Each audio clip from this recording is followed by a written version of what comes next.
और चलिए बात करेंगे बिहार के मुजफ्फरपुर में हुए हादसे की। बिहार के मुजफ्फरपुर में आज बागमती नदी में स्कूली बच्चों समेत 33 लोगों को गांव ले जा रही नाव जो है वो डूब गई। अब तक आई जानकारी के मुताबिक 12 लोग अभी भी लापता बताए जा रहे हैं, जिसमें 10 बच्चे शामिल हैं। नदी के दूसरे पार जाने के लिए पुल नहीं था, इसलिए ये बच्चे जो है रोजाना नाव के सहारे ही स्कूल आना जाना किया करते थे। पर आज ये नाव उनके लिए डेथ बोट कैसे बन गई, रिपोर्ट आपको दिखाते हैं, देखिए सर।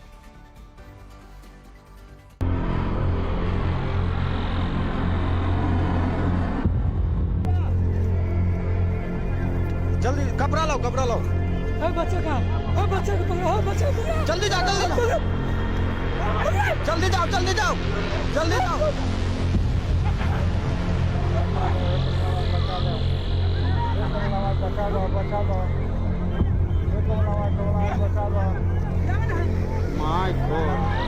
वीडियो देखकर आपकी रूह कांप जाएगी, कलेजा मुंह को आ जाएगा। वीडियो मुजफ्फरपुर नाव हादसे की। नदी की तेज धारा में नाव डूबने के बाद मौके पर मौजूद लोगों की पूरी कोशिश लेकिन लाचार रहे, वो कई बच्चों को बचा नहीं पाए।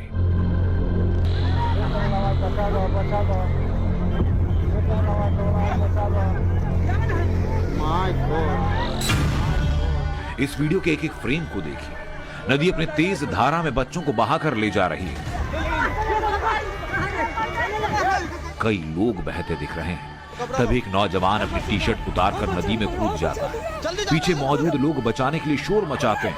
नदी में कूदा नौजवान तेजी से बह रहे बच्चे के पास पहुंचने की कोशिश करता है और पीछे से कई लोग बहते हुए दिखते हैं। कुछ लोग नदी के किनारे उतर तो जाते हैं, लेकिन नदी की तेज धारा को देखकर कोई भी नदी में कूदने की हिम्मत नहीं कर पाता। जल्दी जाओ, जल्दी जाओ, जल्दी जाओ।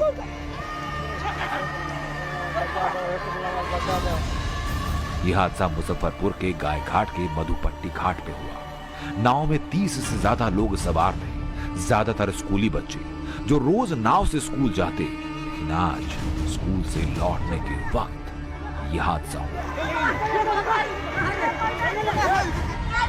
अरे क्या हुआ है बच्चे?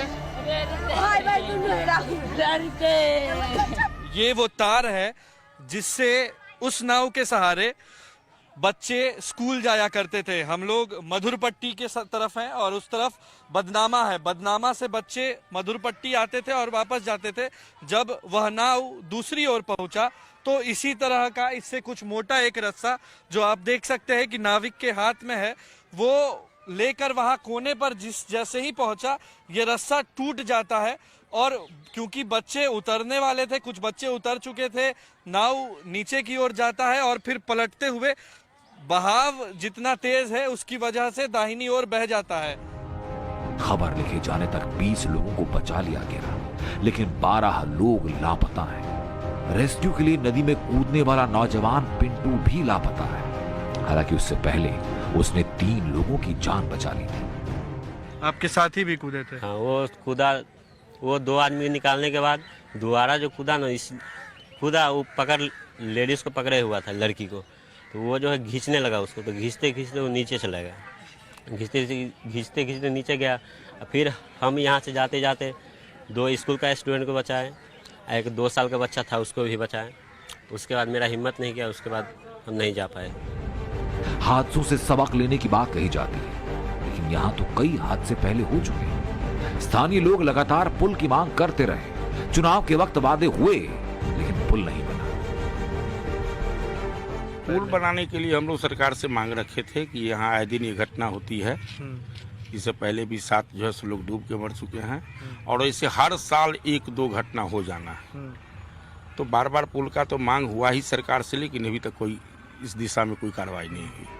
इतना बड़ा नाव हादसा हुआ। सूबे के सीएम साहब मुजफ्फरपुर में मौजूद थे, लेकिन मौके पर जाने की जहमत नहीं उठाई। और जब उनसे हादसे पर सवाल पूछा गया तो आप खुद सुनिए अपने खुद कानों से कि सीएम नीतीश कुमार ने क्या कहा। अभी कही दिया है डीएम को, देख रहे हैं। घटना घट गई है तो उसको देखेगा। और दूसरी बात है, जो भी इससे पीड़ित हुए हैं उनके परिवार को तो किया ही जाएगा मदद, लेकिन सब चीज को देखा जाएगा। सीएम कह रहे हैं कि हादसा हो गया, बाकी डीएम देख लेंगे। ये सीएम का वक्तव्य है, लेकिन सवाल जनता सरकार से पूछेगी और बार बार पूछेंगे। आखिर इस हादसे के लिए जिम्मेदार कौन है? सालों से जहां पुल की मांग की जाती रही, पुल क्यों नहीं बना? ऐसे हादसे पहले हो चुके हैं, बावजूद इसके सरकार सोती क्यों रही? जिस गांव के बच्चे डूबे, उस गांव में स्कूल क्यों नहीं? क्या हादसों के बाद मुआवजा देकर सो जाना सरकार की इकलौती जिम्मेदारी बची है? अगर आपको लगता है कि मुआवजे से विकास होगा, तो जरा इस मां के आंसुओं को देखिए, इसके दर्द को सुनिए और जवाब दीजिए। जिस मां के इकलौते बेटे ने दिलेरी दिखाई, कई लोगों की जान बचाई, लेकिन वो खुद नदी की तेज धार में समा गया। एक ही बेटा था, लोग बता रहे हैं, जो आपका सहारा था, जिनके ऊपर आप लोगों का जीवन आश्रित था। क्या मांगेंगी सरकार से दुखिया जी? सरकार से कथी मांगी, मांगिए के कौन फायदा? कमा के खाए वाला मर गया, कमा कर आगे में बबुआ है नहीं, मांग के हमारा कौन फायदा है? रुपया के हमको धो के चार।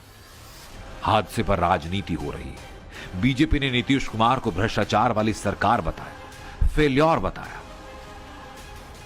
जिस तरह की व्यवस्था नीतीश कुमार जी ने 18 साल के शासन के बाद बिहार को दिया, यह स्पष्ट दिखलाता है कि बिहार के बच्चे भी स्कूल नहीं जा पा रहे हैं नीतीश जी के राज में। और यह स्थिति यदि कोई एक जिले की नहीं है, सभी जिले में यही स्थिति है।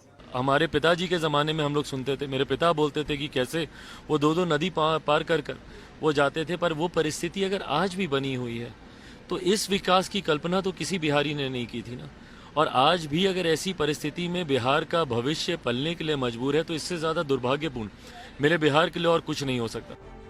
लापता लोगों को तलाशने के लिए एसडीआरएफ, एनडीआरएफ की टीम जुटी है।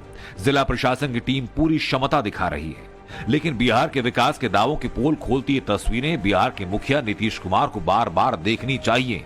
प्रदेश में विकास की तेज रफ्तार की बात नीतीश कुमार करते हैं, लेकिन ये मां के आंसू, ये हादसा जमीनी हकीकत पोल खोल रही है।